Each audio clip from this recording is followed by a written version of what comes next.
Hey everyone, it's Dr. RAMANI. Welcome back to this YouTube channel on narcissism and narcissistic relationships, and a little bit more gray rocking because we can never get enough. I was reflecting on, we think of gray rocking as sort of like, be boring, don't respond, don't say anything. And it's almost like that's sort of, even though gray rocking is a very, almost if you will, quiet process, you're not engaging anymore. Those are sort of the things you do to gray rock. But there are things you don't do in a gray rock, and it's beyond just not talking. I recently did a video, too, on this idea of gray rock is not reacting. But here's another thing that gray rocking is that we often forget. And that is that gray rocking is not appeasing anymore. The dynamic of active appeasing in a narcissistic relationship is such a classical dynamic in these relationships. Appeasing now, there's an element of appeasing that may be reflexive, part of a sympathetic nervous system response called fawning, where you're just sort of trying to sort of stay safe, and you're not even actively aware that you're appeasing, but it's what allows you to maintain the attachment to the narcissistic person and also sort of potentially avoid their rage. So let's take that piece out of it and even think more about the sort of the non-sympathetic, non-fawning kind of appeasing, but really stick with good old-fashioned appeasing, where you're actively saying like, no, it's going to be fine. Or no, I'll take care of that. No, I got it. No, you were right. You heard it right in the first place. No, I was the one who got it wrong. Like, I'm always like, I got so many things going on. And the problem with appeasing is that there's lots of pieces to it, right? Appeasing involves reassuring the narcissistic person. Just as sort of like a little sideline to that, it's amazing how people who are so sort of obsessed with dominance, power, and control need to be appeased and told everything's going to be okay. Everything's going to be fine, right? That's very much a dynamic in the narcissistic relationship of the appease, right? So you're having to reassure them all the time. Do they ever offer you reassurance? Never. In fact, they might even scare you in a narcissistic relationship where by saying oh no, this terrible thing, you better be careful, like this bad thing could happen, or like you better plan for this bad thing happening. And you're like, oh my gosh, a little bit of reassurance would have been so helpful right now. But no narcissistic person is ever going to offer you that. They're always going to keep you destabilized in these relationships by not reassuring you. Okay, so you're reassuring them all the time. Another part of appeasing is continuing to fluff them up and give them supply. No, you're so great. No, it's going to be fine. How could they not see that you're the best salesperson? You're amazing. You're so smart. You're so this, you're so that. So part of the appeasing is giving them excessive supply. And again, that might fall also under that larger piece of reassurance. The appeasing, though, unfortunately, may also be putting yourself down.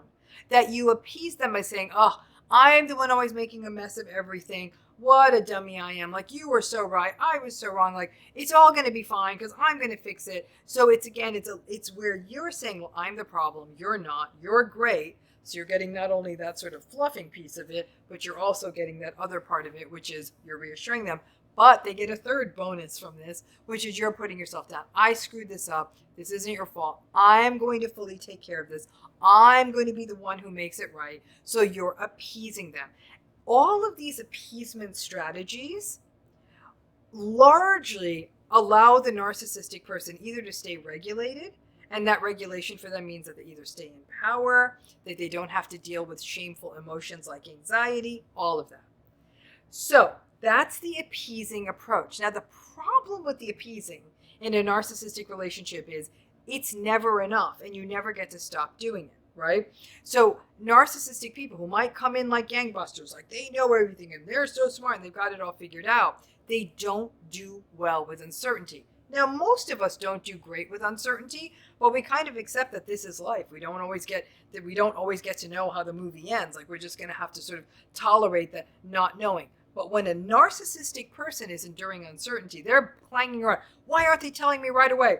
That doctor could work on Sunday. I shouldn't have to wait. How come I'm so important? I can't believe I have to wait for my car. So there's a lot of that anger about not being able to stay in this place of uncertainty. So a lot of the appeasing people have to do in any kind of narcissistic relationship is to help the narcissistic person manage all of that uncertainty that they find so intolerable. Now, you in that relationship, though, are also struggling with uncertainty. Once again, though, nobody is reassuring you. So one thing to keep in mind of what gray rocking can be. Gray rocking can be when you stop exhausting yourself by always appeasing them. So the gray rocking at its core is disengaging. As long as you're appeasing in this relationship, you're serving a mighty big function for them, which is you are basically a human pacifier. You are soothing them, you are comforting them, it's all going to be okay, you're so great, everyone knows you're great, everything's going to be fine, everything's going to be okay. That's what you're doing all the time. So they don't need to stay in uncertainty and anything that brings up that sense of shame, that they're not special, that they're not wonderful, that they're not the exception. But you also now, it's a one-way street, all appeasement out, nothing coming back in. And in essence, what the appeasing is doing is it may be sort of a short-term strategy to avoid the anger and rage. Folks, I understand that narcissistic anger and narcissistic rage are a terrible thing to be in the presence of. It's uncomfortable, it's scary, it's tense. I get all of that. But if you appease too well, you may actually be stopping all of those angry reactions quite a bit. And what that can do then is it can subvert radical acceptance because you're actually not seeing this relationship clearly for what it is. And you're exhausting yourself by constantly being this sort of appeasing factory. And that doesn't even account for the kind of psychic toll that the fawning, that sympathetic nervous system appeasing might be doing in addition to this kind of active appeasing. So the gray rocking strategy would be don't appease. So when they're like, I can't believe no one's calling me, I can't believe I have to wait, I can't believe this, I can't believe my boss this, I can't believe work that, I can't believe blah, blah, blah, blah, blah, blah, blah, blah, blah. And you just sit there and you might nod your head, but you don't come in as sort of the appeasement general store with all kinds of options. Now, initially, as we always know, whenever you start gray rocking with a narcissistic person, you're going to have initially an uptick, right? Where they're going to be like, what the hell's wrong with you? What are you just sitting there like a lump? Like, I'm having a hard time and you're not even going to help me? You're not even offering to, gosh, like, what is wrong with you? Because you're just like a lump of a person. You're going to have to ride that wave out. But then, over time, when gray rocking works, assuming this person doesn't escalate to a dangerous place, you need to know that about your relationship. But then they're going to start realizing that the appeasement story is closed. And it ain't coming from you. And it either might mean that they take their tantrums elsewhere, or I don't know what's going to happen to them, because they sure as hell aren't going to stop having them. But the one thing that's not happening is that you're not putting yourself in that human pacifier role. It takes a minute, though. You've got to tolerate a lot of ramping up before you get to the other side. It does stop to help you think about, too, what your function has been in this relationship. Like I said, I say human pacifier again and again because that is what often happens to people in these relationships. But when you can think about gray rocking in these different ways, and again, I'm not saying gray rocking is the strategy to beat all, but sometimes that sort of abrupt gray rocking of yes, no, I don't know, which can seem a bit antagonistic to the outside. Some of these other gray rocking strategies, like I said, we've talked about no longer reacting, but also the gray rocking strategy of no longer appeasing, can actually help you get some of your energy and strength back. Stop engaging in a futile exercise. Recognize the anger, as scary as it is just anger.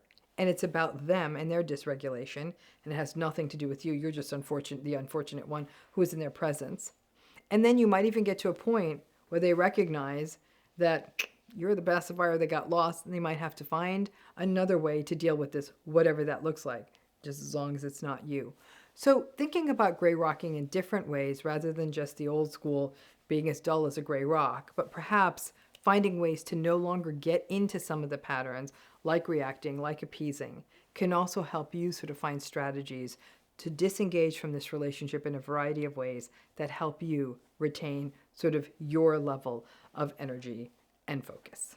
I hope that's helpful. None of this is easy, and this may work for some of you, but not all. But if you think it's a fit for you and you find yourself to be a constant reassurer in the narcissistic relationship, At first it'll feel funny. I tried this technique recently with someone narcissistic, and they were yammering on about something and wanted me to reassure, and I didn't respond. I actually got up and went and did something else. They didn't say anything. I think that either they thought I didn't hear them, but whatever it was, it's not like they came after me. They just didn't get reassured. I hope that's helpful.